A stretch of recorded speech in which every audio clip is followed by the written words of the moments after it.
Nagpapahiwatig na ata si Lebron na gustong bumalik sa team na to. May napansin pa siya sa former Lakers player. Kinuwento naman ni D-Wade ang posibleng dahilan kung bakit hindi na babalik sa Miami si LBJ. Ito naman ang gustong mangyari ni Pelinka sa paparating na retirement ni Lebron. Sa another episode ng Mind the Game podcast ni Lebron at Steve Nash, dito madaming napag-usapan ng dalawang legendary. Una dyan mga idol ay tinalakay ni Lebron ang tungkol sa health at chemistry ng Lakers. Sinabi ni Lebron na marami daw talagang malalakas na team sa West. Andyan daw ang defending champion na OKC Thunder. Ganda rin daw ng nilalaro ng San Antonio Spurs. Maging ang Houston at Denver kung saan nagbabalik pa si Jokic. Tila napaamin pa nga si LBJ at sinabing paminsan ay meron naman silang magagandang laro pero ang number 1 na pinakamalagang bagay para sa kanila ay yung health. Buti nga daw nagbabalik na sa lineup si AR-15, yun lang tinamaan naman ng hamstring injury si Luka. Ang gustong ipahiwatig ni Lebron ay magiging okay naman ng Lakers at kayang sumabay sa magagaling na teams basta kumpleto sila. Madami na pag-usapan sa podcast at nakakatawa ang obserbasyon ni Lebron partikular sa isang player at former Lakers pa na si Ivica Zubac.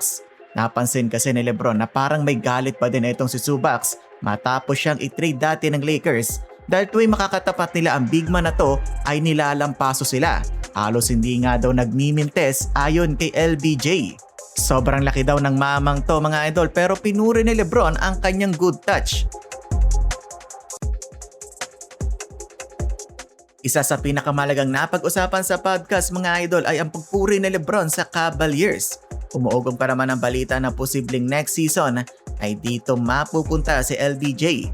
Pinuri nga ni Lebron ang Cavs matapos silang ma-pick up si James Harden na hindi pa rin daw matatawaran ng numero sa basketball court, all-star numbers. Meron pang Donovan Mitchell. Dagdag pa ni Lebron sa pagkuha pa daw ng Cavs kina Dennis Schroeder na dating niyang teammate at Keon Ellis. Mga players na makikipagbackbackan daw talaga all night. Etong papuri ni Lebron sa kanyang former team ay isang pahiwatig na kaya mga idol ng pagbabarik ng hari sa Cleveland. Mapunta naman tayo sa podcast ni Dwayne Wade, mukhang malabo na kasi nasa Miami Heat bumalik si Lebron. Ayon sa kwento ni Wade, dalawa ang paboritong dessert ni King James, ang ice cream at cookies. Mawala na daw ang lahat, wag lang galawin ang cookies ni Lebron. Kwento ni Wade, may one time na sa airplane silang Miami team. Hinahanap ni Lebron ang kanyang cookies pero walang naibigay kay LBJ dahil tila pinagbawalan ni Pat Riley ang presidente ng Heat na kumain si Lebron ng cookies. Naloko na mga idol. After daw nun, kitang-kita ni Wade ang frustration sa mukha ni LBJ at doon niya napagtanto na hindi na babalik sa Heat si Lebron.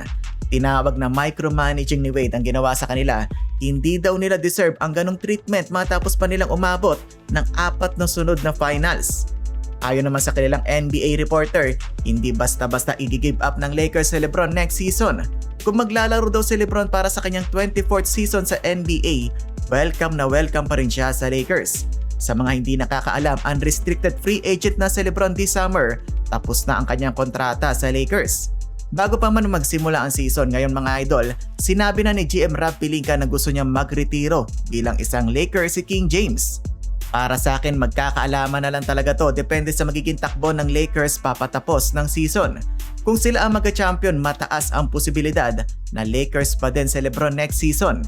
Kung pangit ang magiging ending ng Lakers ngayong season, yung tipong laglag agad sila sa playoffs, malamang sa malamang, lilipat na to ng team. Kayo mga idol, ano sa tingin nyo ang magiging desisyon ni Lebron pagkatapos ng 2026 season? Comment down below lang at huwag kalimutan mag-like, share at subscribe para sa iba pang NBA news.